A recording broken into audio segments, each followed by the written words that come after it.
Assalamu alaikum, la paz sea con ustedes.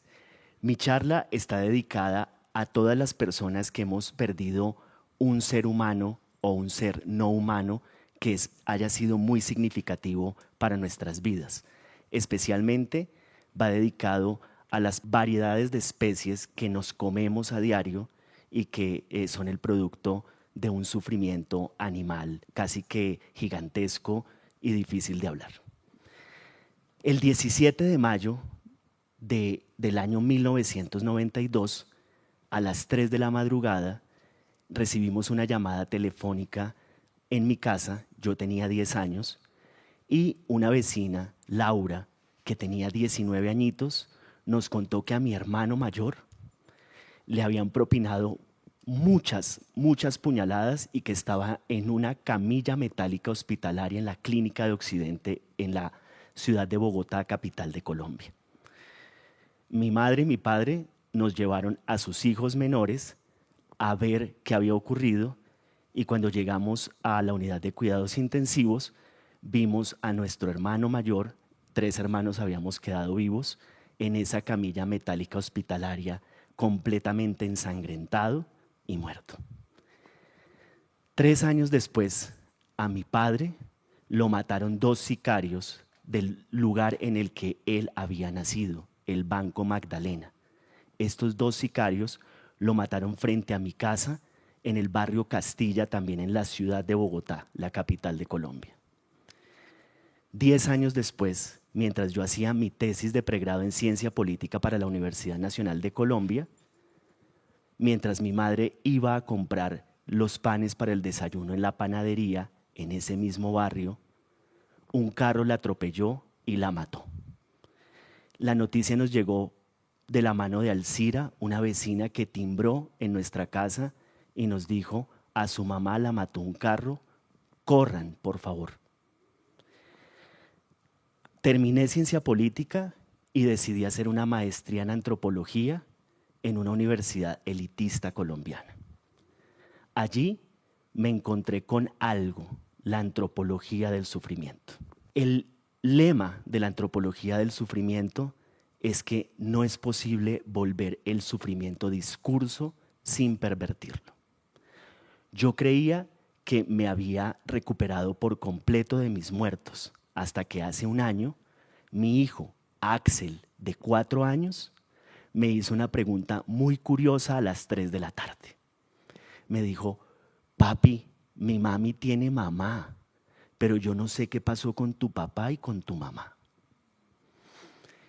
Es la primera vez que siento que no puedo hablar, que siento que tengo que recurrir a todos los maestros y maestras, porque no quiero que mi hijo sepa mi historia si no está cuidada. No quiero que la escuche de manera burda, quiero que la escuche con mañita, con amor, cuidando cada detalle. No quiero volver mi sufrimiento un discurso, porque lo puedo pervertir. No quiero que mi hijo, por ejemplo, se llene de resentimiento. Quiero cuidar la transmisión del dolor, porque vivimos en un país muy feo, donde el resentimiento está anclado.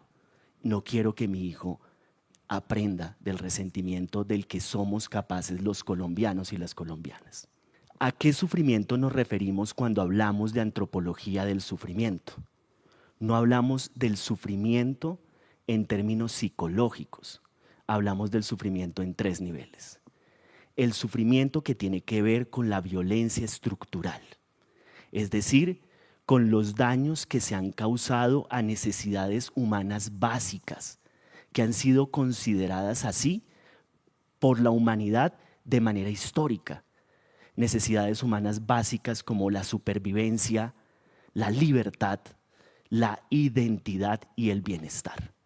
Por ejemplo, la pobreza es un ejemplo muy claro de violencia estructural. Pero también hablamos de antropología del sufrimiento cuando empezamos a detectar que hay sufrimientos que han sido agregados por instancias que estarían llamadas a cuidar, pero que no cuidan con todo el debido detalle. Me refiero a los sufrimientos agregados por los portavoces de la ciencia y los portavoces del Estado, quienes, por ejemplo, haciendo uso de su autoridad académica o gubernamental, agregan dolores. Por ejemplo, cuando a mi madre la atropelló el carro, los curiosos que llegaron a la escena del crimen no escatimaron en decir fuertemente: miren cómo desnudaron a la mamá de estos muchachos y la metieron en una bolsa de basura. El Instituto Nacional de Medicina Legal y Ciencias Forenses era el encargado, junto con el CTI, de levantar el cuerpo de mi madre. La bolsa de basura se me volvió un objeto difícil de ver. Y es tan difícil porque hay bolsas de basura por todos lados. También hablamos de antropología del sufrimiento para poder encontrar cómo las personas, los animales humanos y los animales no humanos, han logrado recomponer su vida cotidiana más allá de la violencia y el sufrimiento que los embarga. Para poder hablarles a ustedes, no se puede hablar de manera ególatra y narcisista. Quien les habla viene de una tradición académica de mucho respeto a los maestros, así no hayan sido buenos maestros. Entre los maestros internacionales que hablan de antropología del sufrimiento, quiero recomendarles a 3, 2 mujeres y un hombre. Quiero empezar por la antropóloga del sufrimiento que nació en la India, Veena Das. Ella, a través de sus textos, me ha enseñado 2 cosas. La primera, que hay muchas personas que se ganan la vida secuestrando la experiencia del sufrimiento de quienes sufrimos. Por ejemplo, académicos, personas del gobierno, en eso que uno podría llamar la extracción de las memorias dolorosas para obtener premios y reconocimientos y publicaciones. Pero también me enseñó que cuando uno es consciente de lo que puede hacer como académico, uno puede prestar sus propios textos para que a través de ellos el dolor de otros se exprese. La siguiente es Nancy Shepherd Hughes. Su trabajo de campo más brillante lo hizo en el norte de Brasil, en Bom Jesus da Mata. Y allí se encontró con mujeres que tenían que criar niños con serios problemas de desnutrición, a tal punto que preferían que sus hijos se murieran en vez de verlos en el estado en el que se encontraban. Su trabajo se tituló La muerte sin llanto. Me enseñó que a veces somos tan dramáticos con el sufrimiento que a veces perdemos de vista que no toda muerte se llora y que a veces no llorarla es un acto de resistencia cotidiana contra todo lo que nos invade. Y el último que les recomiendo es Didier Fasson, un antropólogo francés que sobre todo nos habla del sufrimiento de los jóvenes, del sufrimiento de los migrantes, del sufrimiento allí donde él desafía a la biomedicina y considera que los cuerpos no son universalizables y que el cuerpo que sufre debe ser todo un trabajo singular por parte de quienes creen que conocen el cuerpo humano. Pero también quienes hacemos antropología del sufrimiento tenemos maestros nacionales y maestras. También quiero recomendarles 3. El profe Francisco Ortega, un historiador del trauma que ha logrado estudiar la relación entre trauma e historia porque le molesta la categoría psicologista de estrés postraumático y lo hace a través del recurso de la memoria individual y colectiva. Alejandro Castillejo, a quien ven en la mitad de la diapositiva, excomisionado de la verdad, profesor de quien aprendí, sobre todo a entender que la relación entre cuerpo, espacio, tiempo y lenguaje no es la misma para las personas que sufren o para los actores que sufren y para aquellos que no. Y una tercera maestra que pasó una larga temporada por la Universidad del Bosque es la profesora Angélica Franco, heredera de ellos 2, pero sobre todo una persona interesada en espaciotemporalizar el sufrimiento y narrar cómo sufrir no es una cuestión que se pueda universalizar, que cada sufrimiento en un espacio y en un tiempo específico merece toda una carta de amor, que hay que tener cuidado cuando se habla con alguien que se dice víctima, que el amor todavía es posible en la ciencia.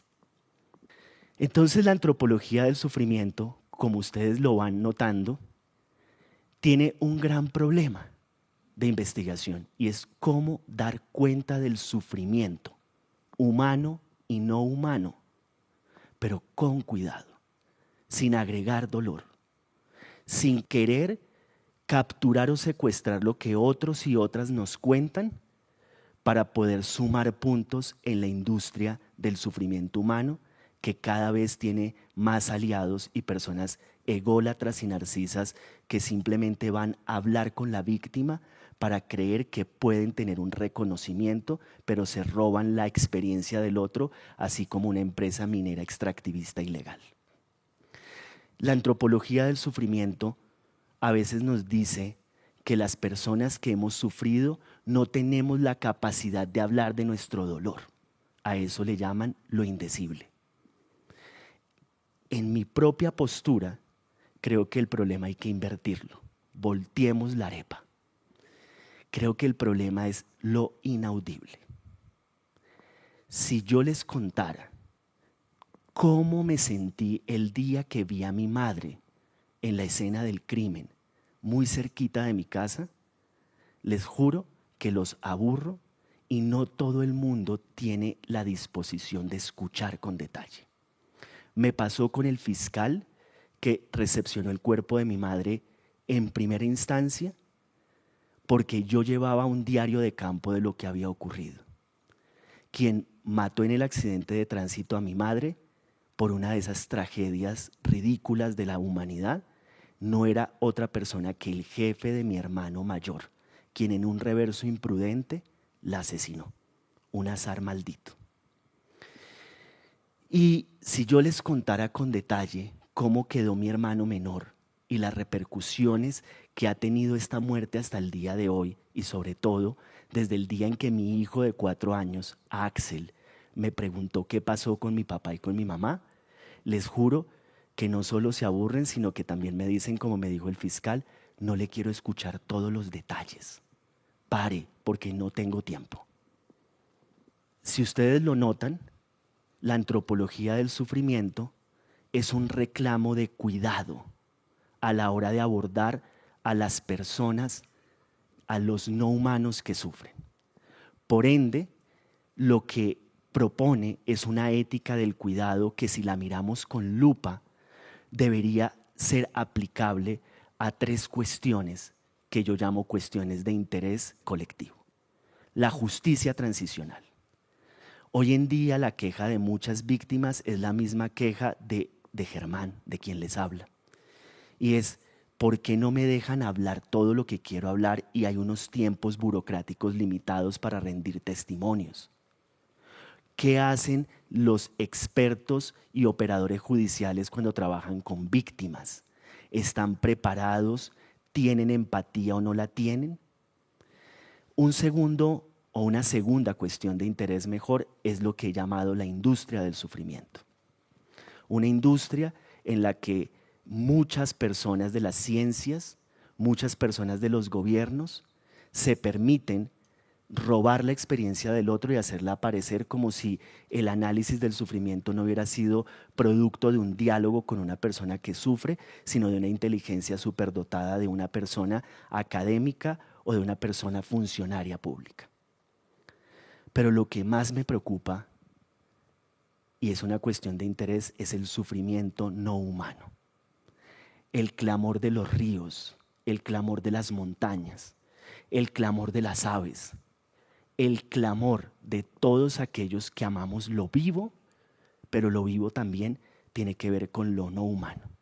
Y allí la antropología del sufrimiento todavía muy tímidamente está empezando a volver la mirada hacia el sufrimiento, por ejemplo, de ese pollo, de esa carne que tú y yo a veces comemos.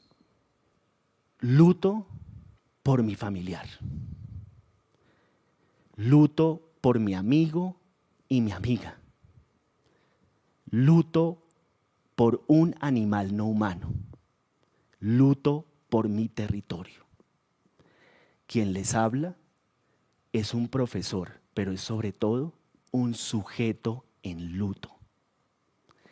Y el lema de este sujeto en luto es que todos hemos perdido a alguien, algo.